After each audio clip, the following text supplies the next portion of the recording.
Hey, what's up? My name's Alex, and this is the place where I talk about things like philosophy and morality and what's good and what's bad and politics and identity and race and that kind of stuff. I have a podcast. It's called Alex Listens. Maybe you know it, maybe you don't. You can listen to it. It's on my website.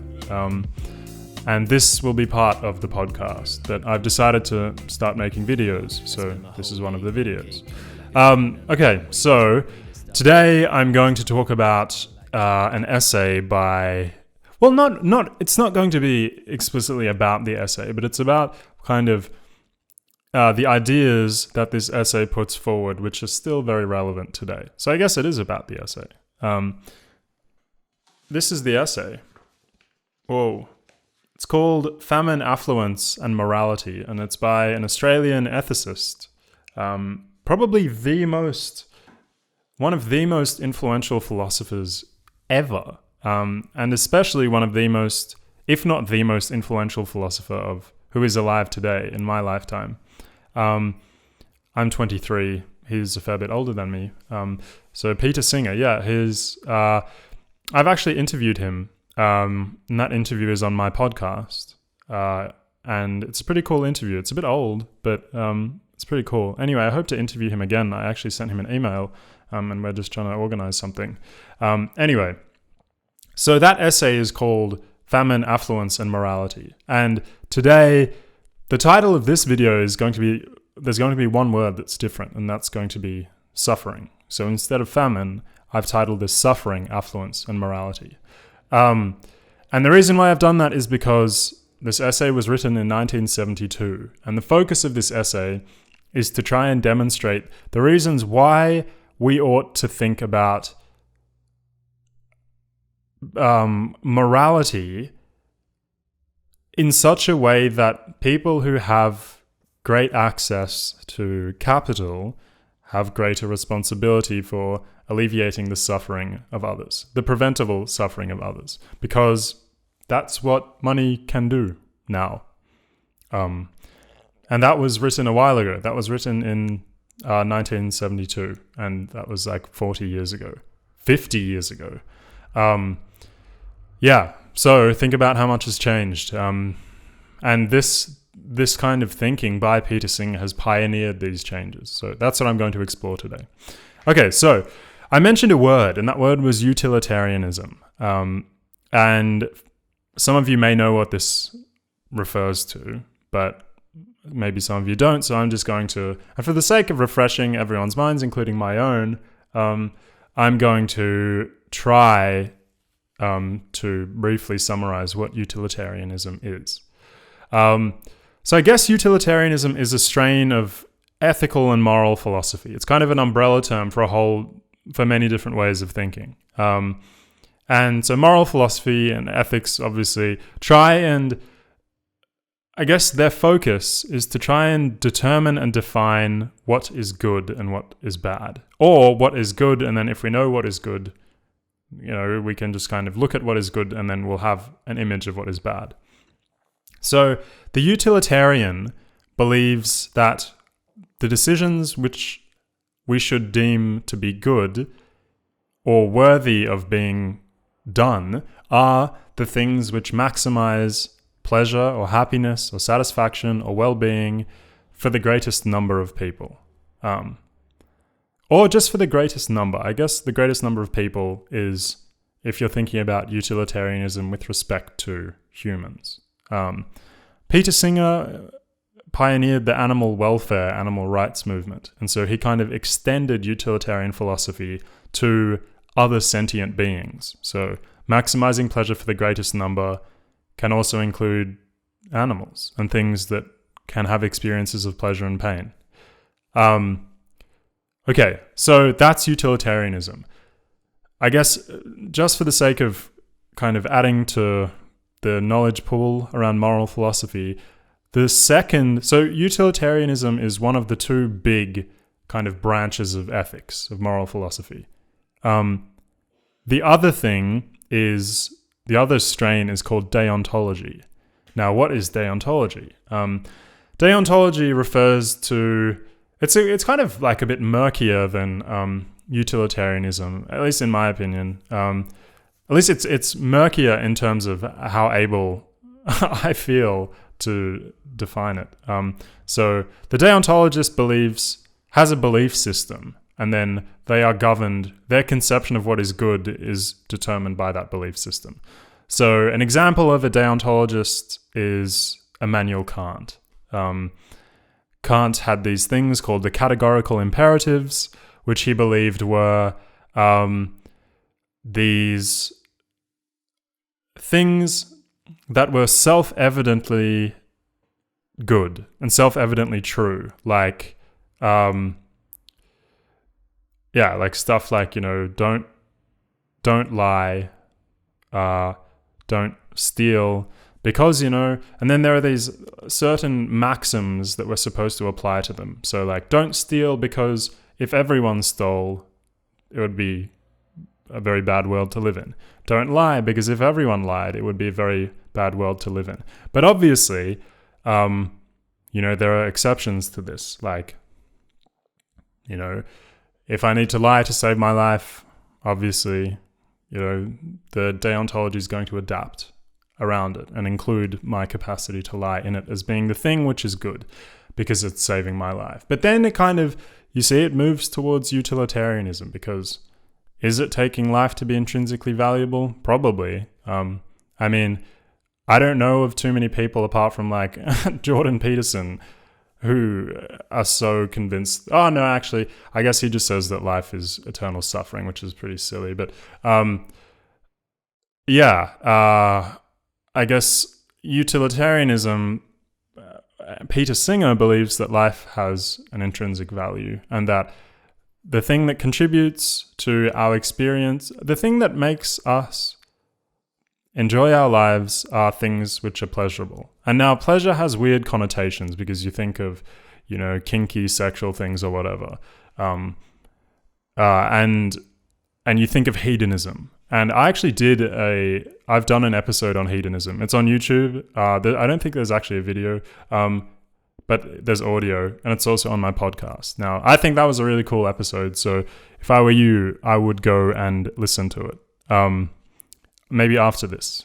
But yeah, briefly, sorry, I'm throwing all of this information at you because I want to kind of set the foundations for discussing the themes in this essay. So hedonism is kind of the principle that what is good is what is productive of pleasure.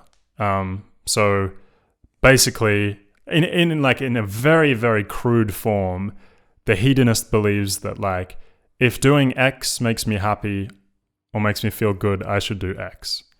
And like, obviously there'd be very few people who actually believe that, because it's a whole lot more nuanced than that. You have to think about the consequences of things. What does it do to others? What does it do to your body in the long term? Whatever. Okay, so there we go. There's the kind of foundations of utilitarianism over here on one hand, deontology on the other hand, and then a strain of utilitarianism, which is called hedonism.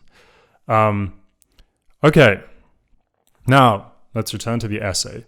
So the essay is called Famine, Affluence, and Morality. And the reason why it's called Famine, Affluence, and Morality is because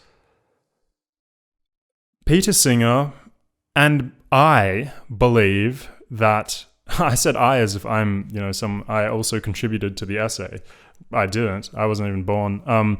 But yeah, Peter Singer believes that the things which ought to inform our morality, well, one of the things which ought to inform our morality is the level of affluence, of our level of affluence. And maybe you've heard people talk about effective altruism. I guess this is kind of new-ish. It's something that was inspired by Peter Singer. It's a movement, in inverted commas, a movement that he is involved with, and it's something that he has directly influenced. So effective altruism is one way that I think perfectly encapsulates what the claim of this essay is.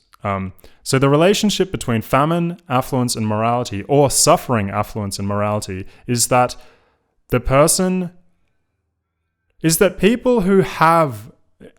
affluent people under capitalism, people who have succeeded in the system ought to take certain steps to give to those who are suffering. Okay, so what do I mean by that? I mean that if you are someone like, if you are wealthy, okay, so if you have enough money that you are comfortable in your everyday life, and that you have the choice of indulging in things, like, let's say you have a pair of Nike trainers and they're brand new and they feel really good, and then Balenciaga releases a new pair of trainers, and you have enough money to afford the Balenciaga trainers. You have enough money to buy 10 of them, and so you buy one of them, and you buy it because you want something. I don't know, you buy it for a number of reasons, but you're not buying it, presumably you're not buying it because of its utility. You're not buying it because you don't have shoes. You already have shoes. You have those Nike trainers, and surely they serve the function that you actually need, right? Like you need shoes to protect your feet from the ground, and to protect your feet from other things. And then the second and the third and the fourth and the fifth pair of shoes just kind of spiral you off down this weird pathway of consumption and overconsumption and overconsumption. And this is something that is very important for Peter Singer and for me as well. So in my decision making, not like I'm trying to, situate myself as being this kind of, bastion of perfect moral behavior or something, but I try very hard to think about what I need. And then when I buy things, when I am going to buy things, I think about whether I actually need them. And that may sound trivial, but I assure you, most people don't think that. Most people who have money probably don't think that. Think about all of these weird artificial celebration holidays we have, like Black Friday or Cyber Monday, or we have Boxing Day, and we have all of these different sales on Mother's Day, Father's Day, buy a lot of chocolate on Easter. There are all of these kind of, our culture is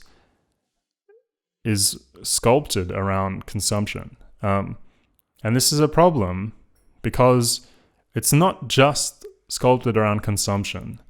It's sculpted around excessive and conspicuous consumption. And what I mean by that is there is this practice of many people, including myself once upon a time, were very caught up in brands and image and, trying to give off the illusion of being, people like to... I guess I pay attention to my appearance. I'm not saying that I don't, but my claim is that, there's a point at which it clearly becomes excessive and unnecessary. And that point is actually very low. So it doesn't take much to get to the point where consumption becomes unnecessary, in my opinion. I have too many pairs of shoes. I'm guilty of that. It makes me feel guilty. And so one thing that I've tried to do is to sell them or to give them away, the ones that I don't wear. I'm trying to configure my consumption practices so that I don't feel like I want to buy another pair of shoes every few months or something. Okay, so why is this actually important though? Why does it matter? Why is overconsumption bad? So neglecting an entire argument about the environmental footprint of supporting, fast fashion and people working in factories and being paid next to nothing. So putting that aside, It's bad because, okay, I'll use different language. It's immoral because you could save lives with that money. So I don't know, a pair of Balenciaga trainers cost 1,000 Australian dollars, something like that. Why do I know that? Because I know someone who bought a pair. Not because I wanted to buy a pair. And $1,000 is a lot of money. In this essay, Peter Singer says that for $2 you can buy a malaria net. And with a malaria net, well, a malaria net lasts for 3 years, up to 3 years. And a malaria net, obviously, prevents people from being bitten by things from mosquitoes that carry malaria in their sleep or during the day. And so they cost $2. So for the same pair of Balenciaga sneakers, one pair of shoes that go on your feet, when you probably already have shoes that serve the function and maybe already look cool and, give you the kind of social credit or social esteem that you're striving to gain, the social capital or whatever, you can potentially save 500 people's lives by buying 500 malaria nets, or 1,000 people's lives, because what if it's a couple or more? What if it's a family? And that is the equation. And this is super. I don't want to reduce the kind of philosophical sophistication of this essay down to one sentence, but down to one equation. But that's the equation that Singer wants us to think about. Is like $1,000 equals 500 malaria nets, or $1,000 equals one pair of shoes for you when you already have a pair of shoes, or when you already have multiple pairs of shoes. And that which way you decide to go, so whether you decide to go towards a pair of shoes or whether you decide to give to charity, that is where you either act morally or act immorally. And I really don't think that people should be striving to be amoral in this situation. So neither give to charity nor buy shoes. I think it's as bad as buying the shoes. Actually, no, that's not true, because I guess buying the shoes, you need to think about so in that instance, I would present an environmental argument. What are the ethics of the business that you're supporting? How well do they pay their workers? Whatever. Anyway, that's I don't know. I don't really know too many people who... I feel like the issue isn't people being amoral, as in not having morals. The issue is people choosing to consume excessively when they could use that privilege to alleviate the suffering of others. And so, okay, this is another very important thing. The idea of suffering. So, Singer defines suffering. Okay, so he has a very clear image of suffering in mind, and that is suffering that is preventable. So either suffering that's preventable by cure or by surgery, like cleft lip. If you have a cleft lip, if you're born with a cleft lip, the surgery is relatively inexpensive, and it can save you from a lot of suffering. If you have a mouth that's open or a part of your mouth that's revealed the whole time, I imagine you're exposed to pathogens a lot more because you just have, your immune system is exposed. Your body is exposed in a way that it wouldn't be if your mouth was closed. So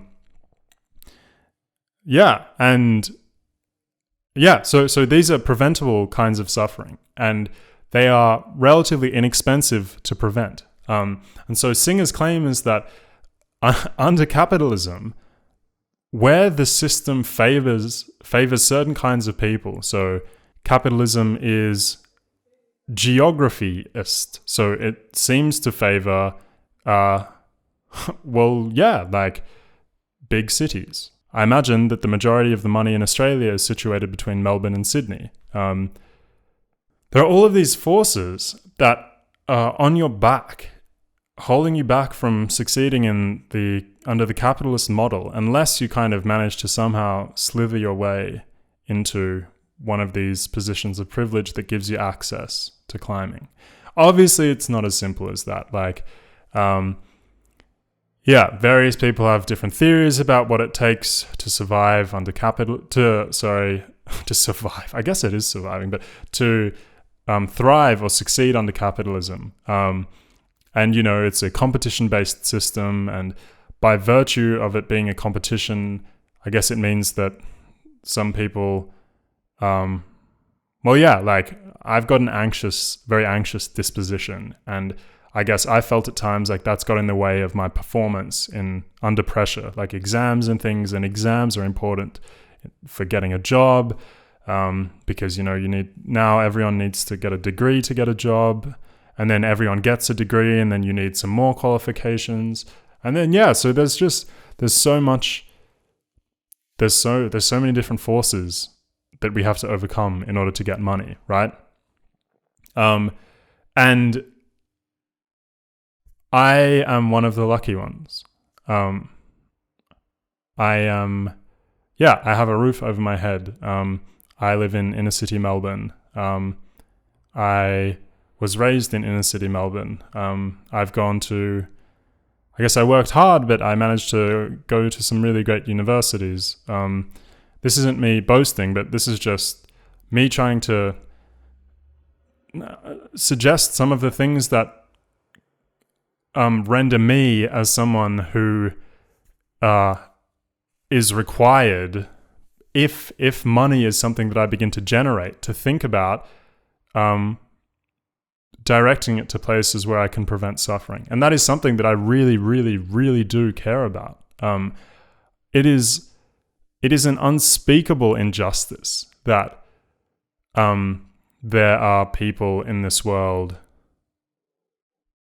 There are people in this world who control, 20%, top 20%. What's that?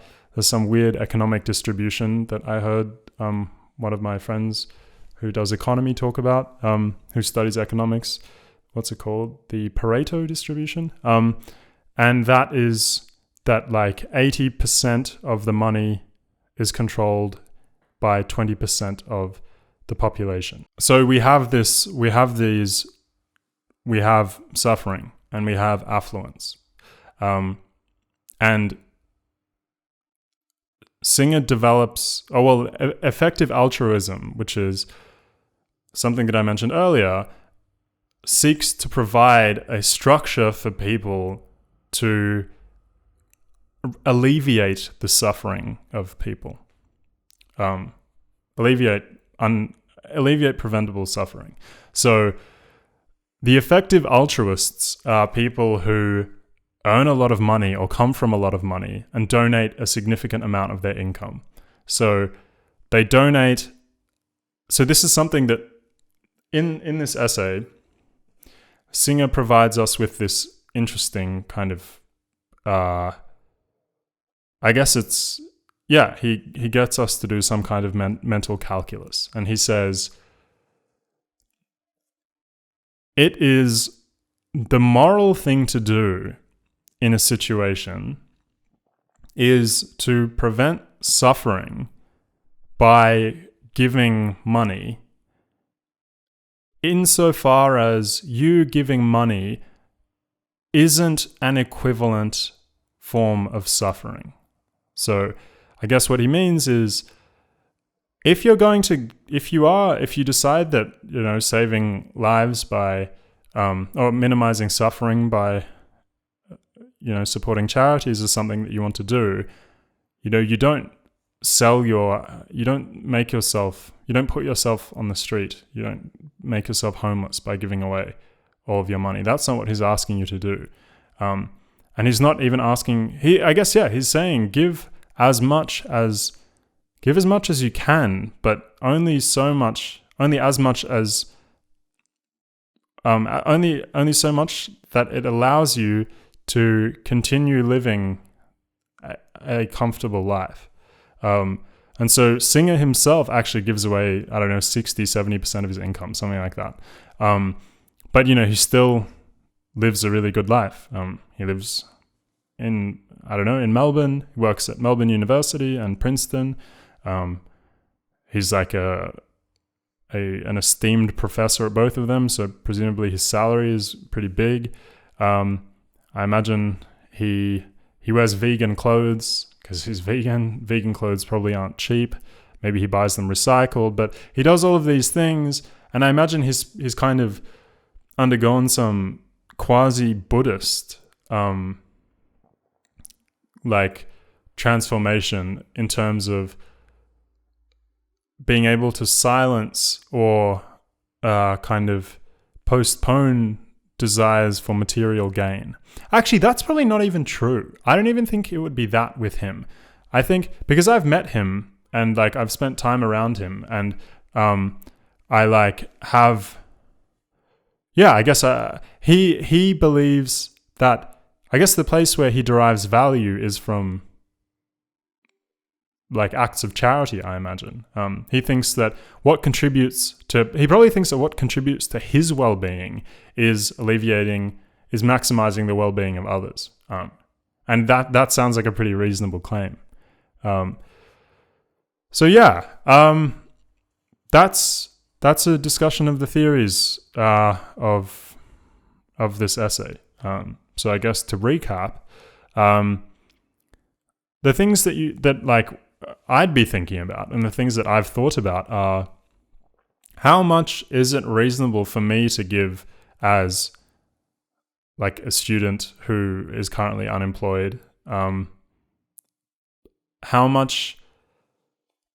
Okay, and I'm going to do an episode on just effective altruism, but under the effective altruist movement, there is a push for people to do things that they're very good at, even if they're very immoral, so that they can get a lot of money and then alleviate a lot of suffering. So one of Peter's, like if you're really good at maths and you get into like actuarial studies and you become an actuary person, it's like a really niche area of economics, and you're offered a job that pays like $1 million on Wall Street, or you're offered a job at Greenpeace or Oxfam that doesn't require the same level of expertise and mastery over things and doesn't pay anywhere near as much. You choose, according to the effective altruists, you choose Wall Street, and you get $1 million and you give away 900,000, because the good that you can do from giving away 900,000 to charities that are extremely effective. And I guess Singer has a website, I think it's called The Life You Can Save, although that's the name of his book, but there's a website which kind of has got, I don't know, 15 or 20 charities that are extremely good at what they do. And some charities like World Vision have been criticized for only actually giving 7 cents or something like that for every dollar that's donated to the actual cause.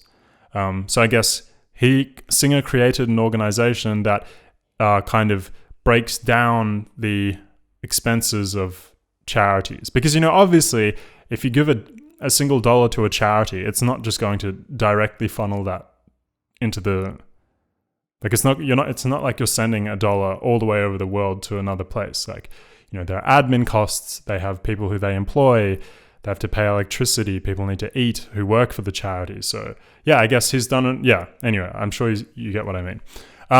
So yeah, that's a very interesting ethical question. Like, do you go to Wall Street?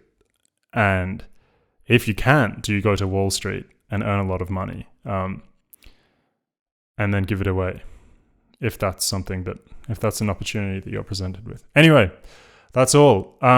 If you enjoyed this episode, like it on YouTube, subscribe. on YouTube. If you're listening to this as a podcast, give me a review on Apple Podcasts or something. Tell a friend. And if you really enjoy the podcast and you really enjoyed this video and you want me to keep going, there's a thing called Patreon, and that allows you to become a patron of the podcast. And pledge whatever you like. And that'd be cool. And that's a very weird thing to be talking about after an episode about, giving to charity and stuff. But I guess to fit this into this model, the idea in this essay and in this episode has been to illustrate something that needs to fit into our decision making, which is what is actually maximizing our well-being, and what can we reasonably allow to fit into the equation of what maximizes our personal well-being. So if you listen to my episode on hedonism or watch my video on hedonism, there I kind of go through this in more detail, but there are some pleasures, in inverted commas, that seem to be a bit murkier or seem to be less reasonable than other pleasures. So I don't know. I feel it sounds like I'm backpedaling and I've dug myself a grave, but cool. If you like the podcast, that's cool. Anyway, bye. See you next time.